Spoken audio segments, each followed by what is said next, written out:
Today we begin the book of the prophet Jeremiah, one of the major prophets in the Hebrew Bible, major because of the length of the book. Briefly, Jeremiah is known by many as the weeping prophet, and as we'll hear during this week, he had a very difficult job of having to share the ominous news of God's judgment upon Jerusalem and Judah because of the unfaithfulness of the people. And it's a hard task having to share that message. And we're going to see that throughout the book of Jeremiah.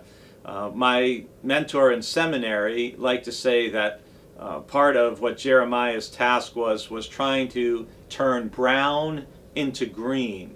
By that he meant he was speaking in a time of barrenness and emptiness and trying to warn the people and also to hold out the hope that there was a future opportunity of blessing and renewed relationship with God if the people repented. I'm skipping to chapter 7 with this first day, and you'll want to read about the call of Jeremiah in Jeremiah chapter 1, how God called him to be a prophet even before he was born. And in chapter 7, we step into already a time of great tension. This is known as the Temple Sermon, where Jeremiah is warning the people, and he's doing it right at the gates of the temple, that just because the temple is there in Jerusalem, that is no guarantee of God's blessing, safety, or protection over the people if they are immoral, unfaithful, and filled with falsehood.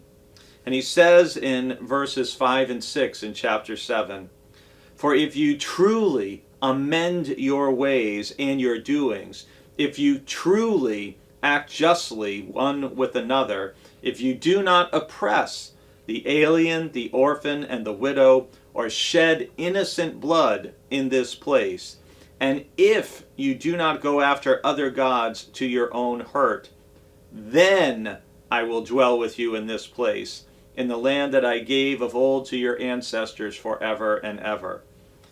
But he goes on then to say and to warn that here you are trusting in deceptive words to no avail. And they're swearing falsely, stealing, murdering, committing adultery, making offerings to Baal and to idols, and doing all these things and saying, we are safe. And Jeremiah's very strong warning is, if they don't change their ways, they are all in huge trouble. As we begin the book of Jeremiah, it's a good reminder for all of us that merely going to worship or being a part of a church, something like that, that doesn't guarantee our safety, our protection, or the blessing of God. What God wants from you and from me is moral, ethical, truthful behavior in faithfulness to God.